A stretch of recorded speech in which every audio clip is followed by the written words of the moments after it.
मंदिरों को सरकारी नियंत्रण से मुक्त कराने की मांग, प्रधानमंत्री को भेजा ज्ञापन।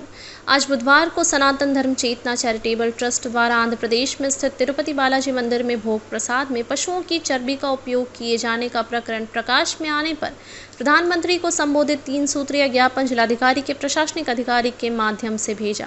ज्ञापन देने के बाद ट्रस्ट अध्यक्ष राजेश मिश्रा ने कहा कि सभी को पता है कि मंदिर हिंदुओं के आस्था का केंद्र है और हिंदुओं का पूजा स्थल है। यह भारत का इतिहास रहा है कि अन्य धर्म के लोगों ने हिंदू आस्था और विश्वास को चोट पहुंचाने का कार्य सदियों से कर रहे हैं। उन्होंने कहा कि सरकार द्वारा भारत देश के पवित्र प्रसिद्ध धाम और मंदिरों में रिसीवर बैठाकर उन्हें सरकारी नियंत्रण में लिया गया है, जिनमें तमाम विधर्मी लोग भी हैं, जिनके कार्यशैली और कुकर्म के कारण हिंदुओं को प्रसाद के रूप में अनजाने में पशुओं की चर्बी खानी पड़ गई है।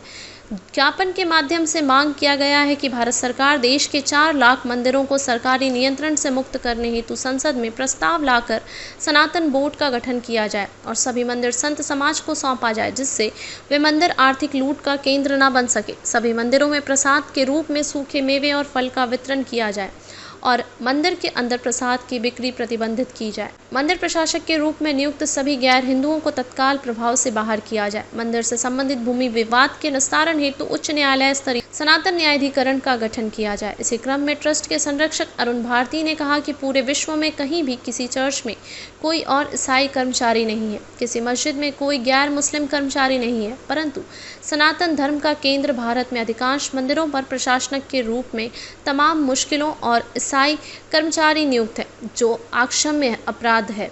धर्म रक्षा के लिए सनातन धर्म चेतना चैरिटेबल ट्रस्ट निरंतर संघर्ष करता रहा है। ज्ञापन देने वालों में अरुण भारती, अशोक कुमार त्रिपाठी, दीनदयाल तिवारी, राहुल त्रिपाठी, अंशु कुमार, सौरभ तिवारी, रुद्र, आदर्श पांडे, राजेंद्र मिश्रा, अनिल कुमार, सौरभ मिश्रा एडवोकेट, प्रमोद पांडे, जगदम्बा प्रसाद पांडे, अमरेंद्र कुमार पांडे, शिबलू एडवोकेट सहित अन्य लोग मौजूद रहे। आइए देखते हैं रिपोर्ट। देखिए, सनातन धर्म पर हो रहे निरंतर आघात और सनातन धर्म के आस्था के मुख्य केंद्र तिरुपति बालाजी मंदिर में भगवान के भोग प्रसाद में पशुओं की चर्बी मिलाने का जो प्रकरण सामने आया है, यह बहुत ही विस्मित और मर्माहत करने वाला है। और इसी प्रकरण को लेकर के हमने माननीय प्रधानमंत्री जी के संबोधन में एक ज्ञापन दिया है माननीय जिलाधिकारी के तक, और हमने उसमें माननीय प्रधानमंत्री से मांग किया है कि देश के जो 4 लाख मंदिर सरकार के कब्जे में है, उसे सरकार तुरंत अपने नियंत्रण से मुक्त करे। एक सनातन बोर्ड की स्थापना करके उसे मंदिरों को सौंपा जाए। उसकी न्यायिक व्यवस्था के लिए उच्च न्यायालय व्यवस्था स्थापित की जाए, जो सनातन बोर्ड के सारे व्यवस्था को का निस्तारण करे विवादों का। और त्वरित निस्तारण के लिए हमारी सबसे मांग है माननीय प्रधानमंत्री जी से कि सभी मंदिरों में कच्चे प्रसाद की व्यवस्था तत्काल प्रभाव से बंद करके सूखे मेवे और फल की व्यवस्था की जाए। और जितने भी सभी मंदिरों पर गैर हिंदू प्रशासक के रूप में स्थापित हैं, उन सबको हटाया जाए। एक सनातन धर्म के मंदिर में गैर हिंदू प्रशासक के रूप में कैसे रह सकता है? पश्चिम बंगाल में कालीघाट घाट मंदिर के प्रशासक के रूप में एक मुसलमान कार्य कर रहा है। तिरुपति बालाजी मंदिर में ईसाई है। तो हिंदुओं के आस्था पे इस तरह का आघात कब तक चलेगा? यह अक्षम्य अपराध है और इसे सनातन धर्म के मानने वाले लोग कभी क्षमा नहीं करेंगे, और ना इसके लिए हम निरंतर क्रमबद्ध तरीके से हम इसकी आवाज उठाते रहेंगे और यह लड़ाई चलती रहेगी।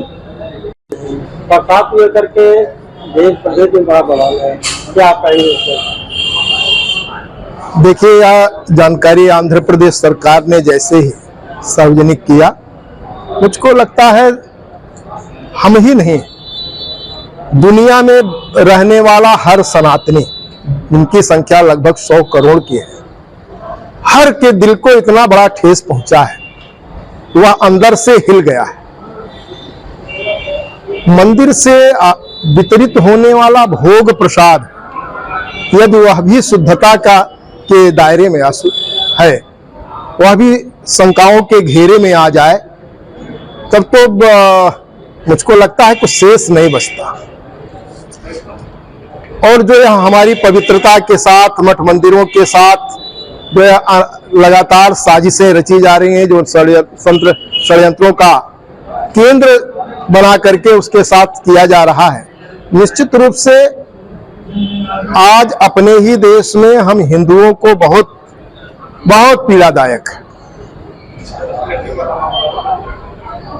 हमारे देश में कोई मस्जिद अधिग्रहित नहीं है, हमारे देश में चर्च अधिग्रहित नहीं है, स्वतंत्र है, लेकिन हमारे देश के अधिकतम जितने भी बड़े मंदिर हैं सब सरकारों के अधीन है, चाहे वो राज्य सरकार के अधीन है, चाहे केंद्र सरकार के अधीन है। जैसे हमको असहाय करके रख दिया है सरकारों ने कि हमारा इतना बड़ा 100 करोड़ का समाज अपने मंदिर का प्रबंधन भी नहीं देख सकता। हमारे इतने साधु संत सन्यासी जिन्होंने अपना जीवन सनातन को समर्पित कर दिया है, उनको असहाय बना के छोड़ दिया कि मंदिर उनके नियंत्रण में नहीं है। आज देश में वक्फ की संपत्ति का विवाद चल रहा है, वक्फ जहां चाहता है वहां विवाद खड़ा कर ले रहा है, और हमारे साथ इतने बड़े समाज, इस देश के बहुसंख्यक होने के बाद भी हमारे मंदिरों की जो दुर्गति, जो दुर्दशा है, तिरुपति बालाजी में तो यह प्रकरण खुल करके आया। मैं कहता हूं आज शुद्धता तो हर जगह संकट में है, अब तो विश्वास का संकट हर जगह खड़ा हो गया। देश के सभी मंदिरों में प्रसाद पर संकट खड़ा हो गया, किस पर विश्वास किया जाए? न वह प्रसाद बनाने वाला बाहर का है, न वह प्रसाद वितरित करने वाला बाहर का है, न उस मंदिर का प्रबंध करने वाला बाहर का है, कोई विदेशी शक्ति तो है नहीं। लेकिन जो यह दूषित मानसिकता है, हाँ, हमारे ट्रस्टों के अंदर जो सरकारी नियंत्रण में है उन्होंने अब दायरा ही तोड़ दिया है और इसकी कोई मर्यादा नहीं रखा। हमारे ट्रस्टों का नियंत्रण करने वाली राज्य सरकारें जो या केंद्र सरकार, उन्होंने प्रबंध समिति में उन्होंने कहीं ईसाई रख दिया है, कहीं मुसलमान रख दिया है, कहीं किसी को रख दिया है। उनको सनातनी नहीं मिल रहा है। जिसको सनातन में विश्वास नहीं, जिसको आस्था नहीं, जो लगातार हमारे धर्म के बारे में टिप्पणियां करते हैं, ऐसे लोगों को हमारे बोर्डों में क्यों रखा गया है? तो अब इसका एकमात्र समाधान है कि 100 करोड़ हिंदुओं की आस्था को आज संरक्षित और सुरक्षित रखने के लिए सनातन रक्षा बोर्ड बनाया ही जाए। और यह अपेक्षा हमारी आज प्रधानमंत्री मोदी जी से है, क्योंकि वह शुद्ध सनातनी है। अब भी समय है कि वह पूरे देश के सनातनी जितने भी हमारे हिंदू मठ मंदिर है उनकी रक्षा के लिए सनातन रक्षा बोर्ड का गठन करें और उसके अधीन करें। बेबाक खबरों के लिए हमारे YouTube चैनल को सब्सक्राइब करें। देश, प्रदेश एवं स्थानीय खबरों के लिए हमारे वेबसाइट www.bntlive.com पर लॉगिन करें। साथ ही Facebook, Twitter, Telegram, Instagram, LinkedIn पर भी फॉलो कर सकते हैं। धन्यवाद।